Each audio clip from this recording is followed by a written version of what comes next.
ہم رات نماز جمعہ کے لیے اکٹھا ہوئے ہیں، دعا ہے رب قدیر سے ہماری نمازوں کو قبول فرمائیں اور جمعہ کی مقبول کڑیوں میں کی جانے والی دعاؤں کو رب قدیر اپنے حبیب کے فضل سے مقبول فرمائیں۔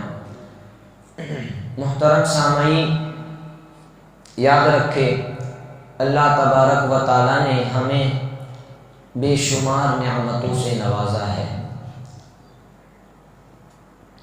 اللہ تبارک و تعالیٰ کی ہم پر اس قدر اور اتنی نعمتیں ہیں کہ اگر ہم ساری زندگی اپنا سر سجدے میں رکھ کر اللہ تبارک و تعالیٰ کی نعمتوں کا شکر ادا کرنا چاہے تو ہماری زندگیاں ختم ہو جائے گی، لیکن اللہ تبارک و تعالیٰ کی نعمتوں کا حق کے شکر ادا نہیں ہوگا۔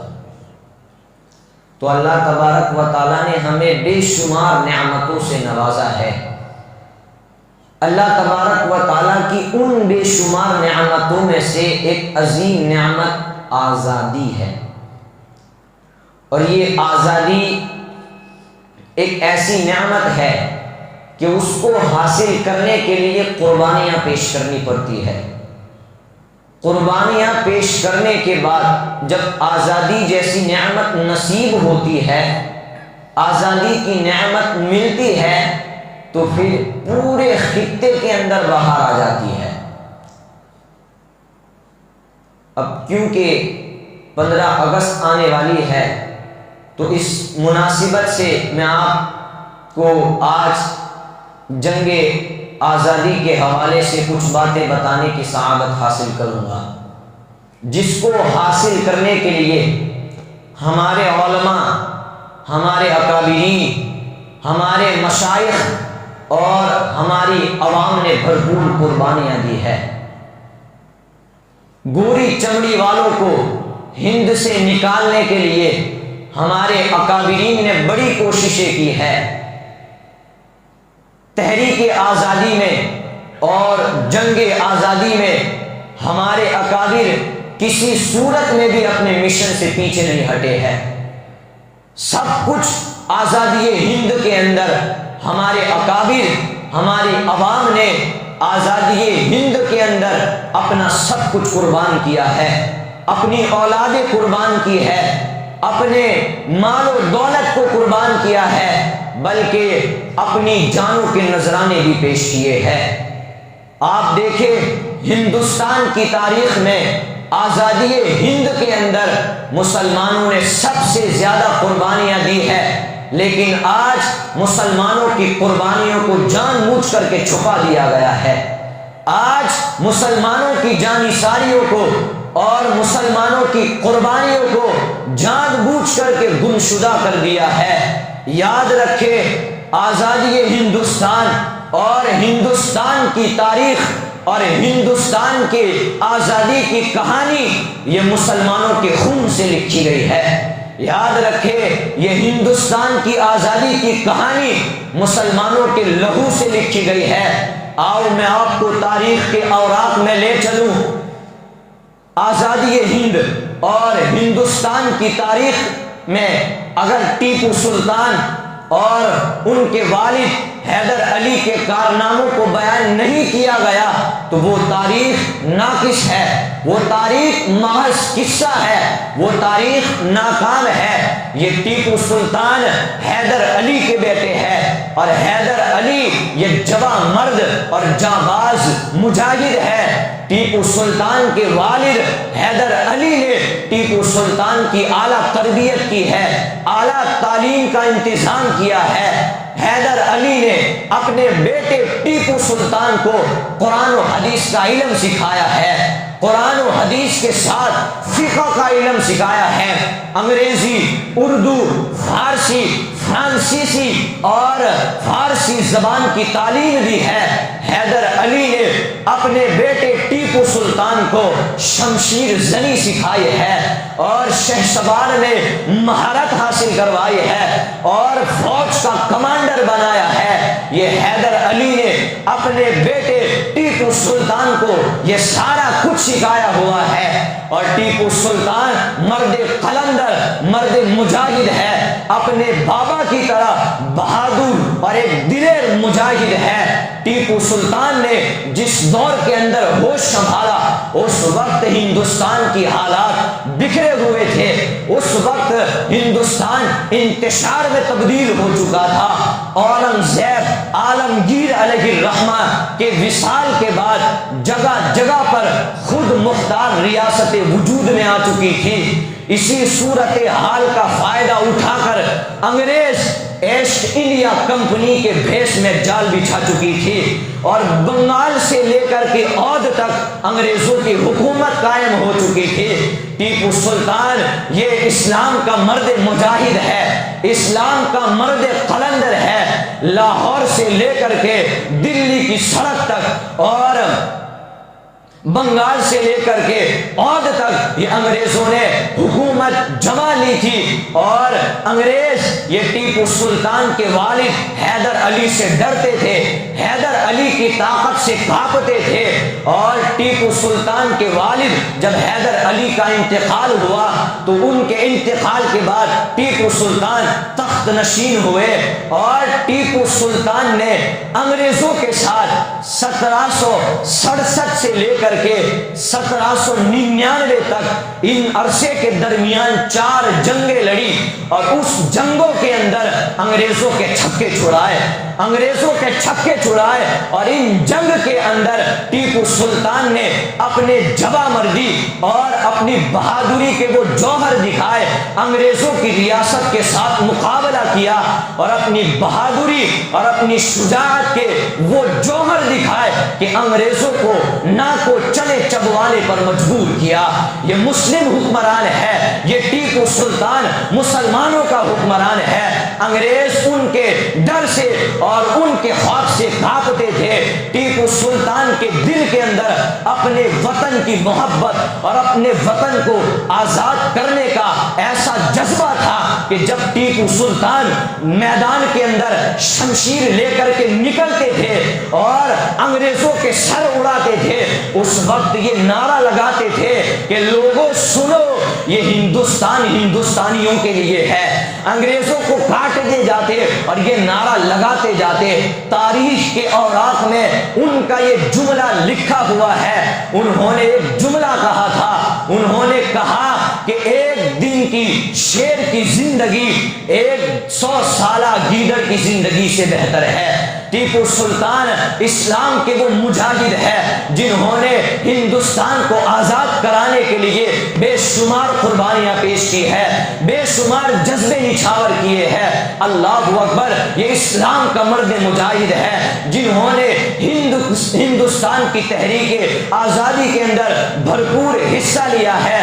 لیکن جب 1799 کے اندر ایک جنگ کے موقع پر انگریز سلطان ٹیپو کے ایک مرد قلندر کو عبد الغفار نامی کو شہید کر دیتے ہیں، اور انگریز میر صادق کو اپنے قبضے میں کر لیتے ہیں، اور میر صادق وہ 1000 کا لشکر لے کر کے اور کافی بڑا لشکر لے کر کے ٹیپو سلطان پر حملہ آور ہوتا ہے۔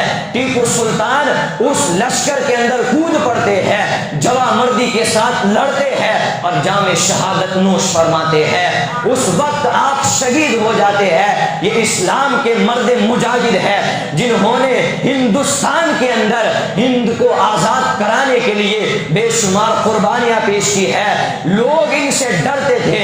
جب ٹیپو سلطان شہید ہوئے تو ان کی شہادت کی خبر جب جنرل ہارس کے کان میں پہنچی، یہ ایک انگریز ہے، اس کے کان میں جب ٹیپو سلطان کے شہادت کی خبر پہنچی تو وہ دوڑتا ہوا ٹیپو سلطان کی لاش کے پاس آیا، اور اس نے ٹیپو سلطان کے ناش پر کھڑے ہو کر کے یہ جملہ کہا تھا، ہم انگریز اس سلطان سے ڈرتے تھے، ہم انگریز اس سلطان سے خوف کھاتے تھے، یہ شہید ہو گیا ہے، آج ہندوستان ہمارا ہے۔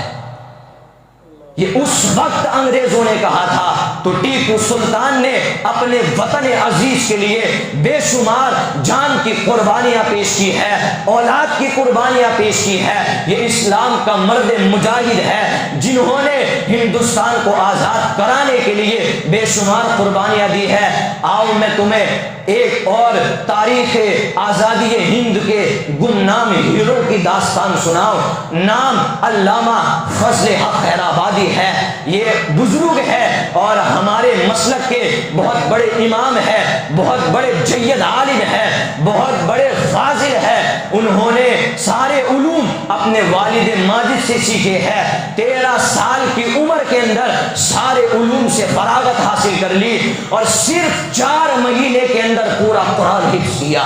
یہ علامہ فضل حق خیر آبادی ہے، اور یہ علامہ فضل حق خیر آبادی وہ مرد قلندر ہے جنہوں نے سب سے پہلے جنگ آزادی کی بنیاد رکھی، جنہوں نے سب سے پہلے آزادی ہند کی سب سے پہلے سنگ بنیاد رکھی۔ علامہ فضل حق خیر آبادی جانتے تھے کہ یہ انگریز ہمارے ذہنوں پر چھائے ہوئے ہیں، یہ انگریز مسلمانوں کی نسل کشائی کر رہے ہیں، یہ انگریز ہماری مذہبی تخصص کو برباد کر رہے ہیں، پامال کر رہے ہیں۔ تو اس وقت علامہ فضل حق خیر آبادی نے دہلی میں بیٹھ کر کے انگریزوں کے خلاف سب سے پہلے جہاد کا فتویٰ دیا تھا، سب سے پہلے جہاد کا فتویٰ دیا تھا۔ اور اس جہاد کے فتوے پر ہمارے بہت بڑے بڑے عالموں نے دستخط بھی کی تھی۔ جیسے کہ آپ کا فتویٰ جاری ہوا، پورے ہند کے مسلمانوں کے اندر جہاد کی لہر دوڑ اٹھی، گلی گلی کے اندر، محلے محلے کے اندر، شہر شہر کے اندر وہ مجاہدانہ انداز میں مسلمان تلواریں لے کر کے گھومتے تھے، تلواریں لے کر کے پھرتے تھے۔ تو اس وقت انگریز ڈرنے لگے، یہ کیا ہو رہا ہے، یہ ہم کو مار ڈالیں گے، یہ ہم کو ختم کر دیں گے۔ لیکن انگریز مکار تھا، انگریز چالاک تھا، اس نے ہم میں سے کچھ لوگوں کو خرید لیا اور اس تحریک کو نردہ بر اندام کر دیا، اس تحریک کو چکنا چور کر دیا۔ علامہ فضل حق خیر آبادی نے کے زمانے میں بریلی شریف کے اندر مجاہدین کا ایک کیمپ رکھا تھا، وہاں مجاہدین کو تعلیم دی جاتی تھی، وہاں مجاہدین کی تربیت کی جاتی تھی۔ اور یارو وہ تربیت کرنے والا کوئی اور نہیں تھا بلکہ میرا امام احمد رضا کے والد تھے، مولانا نقی علی خان تھے۔ وہ مرد مجاہدوں کو تربیت دیتے تھے، وہ تعلیم دیتے تھے۔ علامہ فضل حق خیر آبادی وہاں سے علی گڑھ پہنچے، وہاں مردوں کی اور مجاہدانہ لوگوں کی مدد کی، اور پھر وہاں سے اپنے وطن آئے۔ جب اپنے وطن آئے تو انگریز حکومت نے ان کی گرفتاری کا فتویٰ جاری کیا، تو ایک مخبری نے آپ کو گرفتار کر لیا، دہلی یا لکھنؤ کے اندر آپ کا مقدمہ شروع ہوا۔ جب آپ کا مقدمہ شروع ہوا تو اس وقت کے جج بھی یہ تمنا کرتے تھے کہ علامہ فضل حق خیر آبادی کسی بھی طرح رہا ہو جائے۔ ایک جج نے علامہ فضل حق خیر آبادی کو یہ کہا کہ آپ کچہری کے اندر اپنا بیان بدل لے، ہم آپ کو رہا کروا دیں گے۔ آپ کچہری کے اندر اپنا بیان بدل لے کہ میں نے انگریزوں کے خلاف جہاد کا فتویٰ نہیں دیا ہے، ہم آپ کو رہا کر دیں گے۔ وہ جج اطمینان سے کرسی پر بیٹھ گیا۔ جب مقدمہ شروع ہوا، جب کارروائی شروع ہوئی تو اس جج نے علامہ فضل حق خیر آبادی کی طرف اشارے سے دیکھ کر کے کہا کہ آپ کا اس بارے میں کیا کہنا ہے؟ تو علامہ فضل حق خیر آبادی نے گرجدار لہجے میں جواب دیا کہ میں وہ فضل حق خیر آبادی ہوں، میں وہی ہوں جس نے سب سے پہلے انگریزوں کے خلاف جہاد کا فتویٰ جاری کیا، انگریزوں کے خلاف سب سے پہلے جہاد کا فتویٰ جاری کیا۔ اس کے بعد علامہ فضل حق خیر آبادی کو عمر قید کی سزا سنائی گئی اور جزیرہ انڈمان کے اندر قید کر دیا گیا، کالے پانی کی سزا ہوئی۔ دیکھیں یہ مسلمان ہے، انہوں نے آزادی ہند کے اندر بے شمار قربانیاں پیش کی ہے، آزادی ہند کے اندر بے شمار جانثاریاں پیش کی ہے. جب جزیرہ انڈمان کے اندر علامہ فضل حق خیر آبادی کو قید کر دیا گیا، آپ کے دو صاحبزادے تھے علامہ عبدالحق اور علامہ شمس الحق، وہ فوراً ابو جان کی رہائی کی کوشش کرنے لگے. تقریباً 3.5 یا 4 برس کے بعد جج نے علامہ فضل حق خیر آبادی کو رہائی کا مزدہ سنایا تو وہ ان کا صاحبزادہ وہ رہائی کا آرڈر لے کر کے جزیرہ انڈمان پہنچا. خدا کا کرنا دیکھیں، جیسے ہی ان کا صاحبزادہ اس جزیرہ انڈمان پر پہنچا کہ آج میرے والد کی رہائی کا دن ہے، آج میرے والد علامہ فضل حق خیر آبادی کی رہائی کا دن ہے، علامہ فضل حق خیر آبادی کا میں چہرہ دیکھوں گا، وہ منمونا چہرہ دیکھوں گا. لیکن خدا کا کرنا دیکھے، جیسے ہی ان کے صاحبزادے جزیرہ انڈمان میں پہنچے تو کیا دیکھتے ہیں، وہاں ایک جنازہ پڑا ہوا ہے اور اس جنازے کو پڑھنے کے لیے لوگ انتظار کر رہے ہیں. ان کے صاحبزادے نے پوچھا یہ کس کا جنازہ ہے؟ تو اس وقت ان لوگوں نے کہا تھا یہ تحریک آزادی ہند کے ہیرو علامہ فضل حق خیر آبادی کا جنازہ ہے.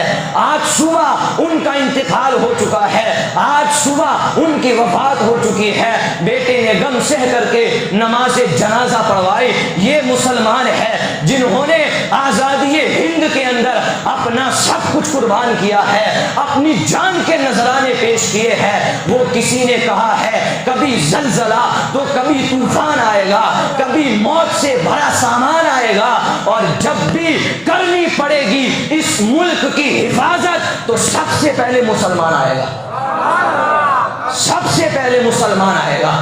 یہ ہمارے اکابرین کی قربانیاں ہے. جنگ آزادی میں انہوں نے اپنی جانوں کے نذرانے پیش کیے.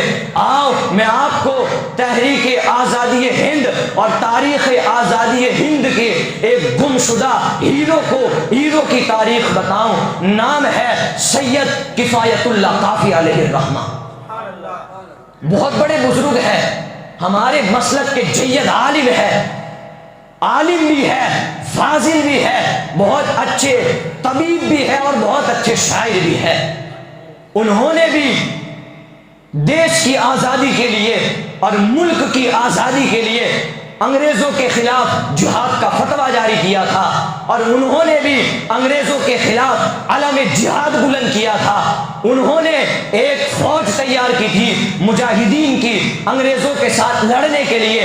لیکن جب ان کو پتا چلا کہ مراد آباد کے اندر یہ ماحول ہو رہا ہے تو انگریز حکومت نے مراد آباد پر دھاوا بولا، مراد آباد پر حملہ کیا اور وہاں بے شمار مسلمانوں کو شہید کر دیا، وہاں بے شمار مسلمانوں کو قتل کر دیا.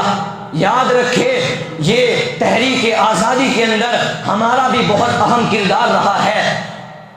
اس انگریز حکومت نے بہت سارے مسلمانوں کو قتل کیا اور پھر اعلان کیا کہ جو بھی مسلمانوں کو گرفتار کروائے گا اور ان کو پھانسی پر چڑھوائے گا تو اس مسلمان کی جائیداد کا حصہ اسے دیا جائے گا.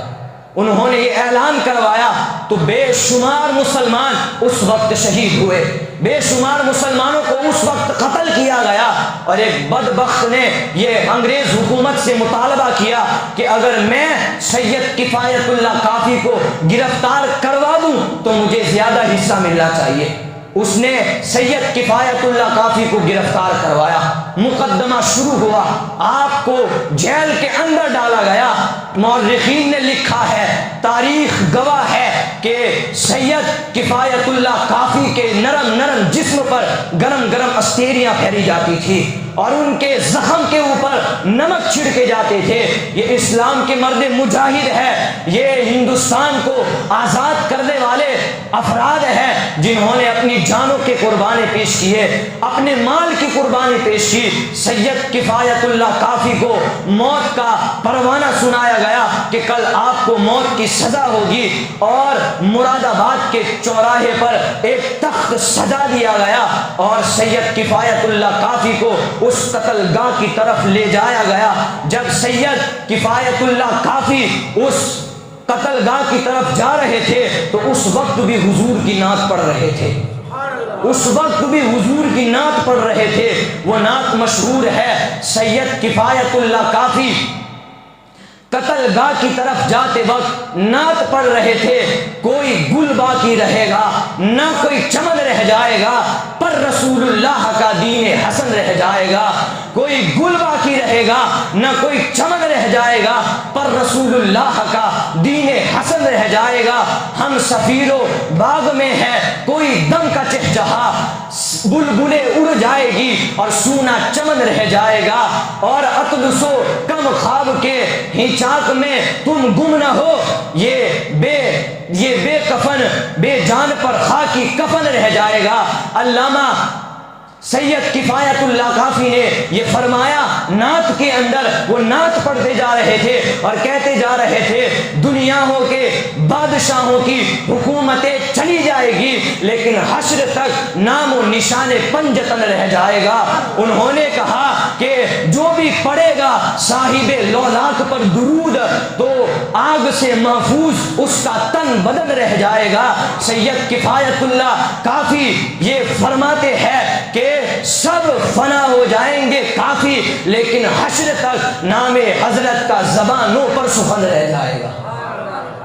سید کفایت اللہ کافی قتل گاہ کی طرف جاتے ہوئے نعت پڑھ رہے تھے، بدبختوں نے ان کو سولی پر چڑھایا اور ان کو پھانسی دی اور وہیں پر آپ شہید ہو گئے۔ یہ اسلام کے مرد مجاہد ہے، انہوں نے آزادی ہند کے اندر اپنی جانوں کے نذرانے پیش کیے اور ان کی کرامت سنے۔ جب آپ کو شہید کیا گیا وہیں پر آپ کا مزار مقدس بنایا گیا، اور جب انگریزوں نے چاہا کہ ان کی مزار پر ان کی قبر پر سے ایک سڑک کھودی جائے تاکہ ان کی قبر کا نشان مٹ جائے، تو مزدور کام کر رہے تھے، اچانک ان کی قبر کھل گئی اور اس پھاوڑے کو جب انہوں نے وہ پھاوڑا مارا تو سید کفایت اللہ کافی کی پنڈلی پر لگا۔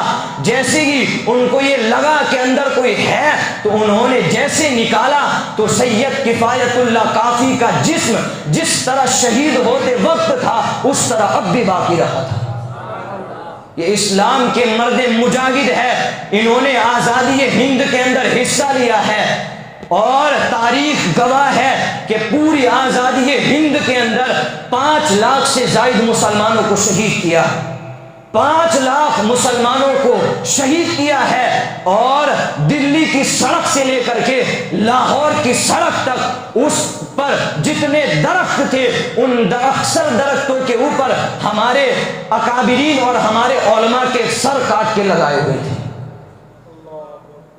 یہ ہمارے علماء کے سر کاٹ کے لگائے تھے، تو ہم نے بھی آزادی ہند کے اندر حصہ لیا ہے، ہماری بھی قربانیاں ہیں، لیکن آج یہ کہہ رہے ہیں کہ مسلمان آتنکواد ہے، یہ داڑھی والے آتنکواد ہے، یہ مسلمان گھسپیٹیے ہیں، اور کبھی ہم کو نکالنے کی کوششیں کر رہے ہیں، کبھی NRC کا فتویٰ لگا رہے ہیں تو کبھی CAA کا فتویٰ لگا رہے ہیں، یہ ہم کو ہندوستان سے نکالنے کی کوشش کی جا رہی ہے، اور وہ ہم کو للکار رہے ہیں، ہم کو کہہ رہے ہیں، کبھی ہماری شریعت کے ساتھ کھلواڑ کر رہے ہیں، کبھی ہمارے پیغمبر اسلام، کبھی ہمارے سرکار علیہ السلام کی ناموس پر اور ان کی عزت پر، ان کی عزت کو مٹانے کی کوششیں کر رہے ہیں، ان کی عزت کو خاک میں ملانے کی کوششیں کر رہے ہیں تاکہ یہ مسلمان ہندوستان چھوڑ کر کے چلے جائے۔